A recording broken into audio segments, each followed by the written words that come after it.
حضرت جاویریہ پھر حضرت زینب اور زینب کے بعد حضرت صفیہ کا نکاح حضور کریم صلی اللہ تعالیٰ علیہ وسلم سے ہوا۔ حضرت صفیہ حضرت موسیٰ علیہ السلام کے بھائی حضرت ہارون علیہ السلام کی اولادوں میں سے ہیں۔ اول سلام کے نکاح میں تھیں، اس کے بعد کنان بن ابی حقیق کے نکاح میں آئیں۔ ان سے نکاح اس زمانے میں ہوا تھا کہ خیبر کی لڑائی شروع ہو گئی تھی اور ان کے خاوند قتل ہو گئے تھے۔ بہت سے لوگوں کو ناگوارا تھا کہ صفیہ اگر حضور کریم صلی اللہ تعالیٰ علیہ وسلم کے نکاح میں لے لیں تو بہت سے لوگوں کی دلداری ہے، اس لیے حضور نے وحیہ کو خاطر خواہ غور دے کر ان کو لے لیا اور ان کو آزاد فرما کر نکاح کر لیا، اور خیر سے واپسی میں ایک منزل پر ان کی رخصتی ہوئی۔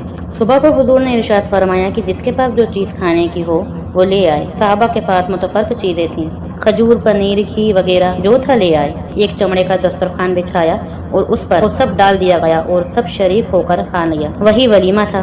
بعض روایت میں آیا ہے کہ حضور نے ان کو اختیار دے دیا تھا کہ اگر تم اپنی قوم اور اپنے ملک میں رہنا چاہو تو آزاد ہو اور چلی جاؤ، اور اگر میرے پاس نکاح میں رہنا چاہتی ہو تو رہ سکتی ہو۔ انہوں نے عرض کیا کہ یا رسول اللہ، میں شرک کی حالت میں حضور کی تمنا کرتی تھی، اب مسلمان ہو کر کیسے جا سکتی ہوں؟ مراد غالب اس خواب سے ہے جو انہوں نے مسلمان ہونے سے پہلے دیکھا تھا کہ ایک چاند کا ٹکڑا میری گود میں ہے۔ خواب کو انہوں نے اپنے خاوند سے کہا۔ خاوند نے تماچا اتنی زور سے منہ پہ مارا کہ ان کی آنکھ پر نشان پڑ گیا اور یہ کہا کہ تو یثرب کے بادشاہ سے نکاح کی تمنا کرتی ہے۔ ایک بار اور خواب دیکھا کہ آفتاب ان کے سینے پر ہے۔ خاوند سے اس کا بھی ذکر کر لیا۔ انہوں نے اس پر بھی یہی کہا کہ تو یہی چاہتی ہے کہ یثرب کے بادشاہ سے تیرا نکاح ہو جائے۔ ایک بار انہوں نے چاند کو اپنی گود میں دیکھا تو انہوں نے اپنے باپ سے ذکر کیا۔ ان کے بابا نے بھی ایک تماچا مارا اور یہ کہا کہ تیری بھی نکاح یثرب کے بادشاہ پر جاتی ہے۔ خود کہتی ہیں کہ جب میں حضور کے نکاح میں آئی تو میری عمر 17 سال کی بھی نہیں ہوئی تھی۔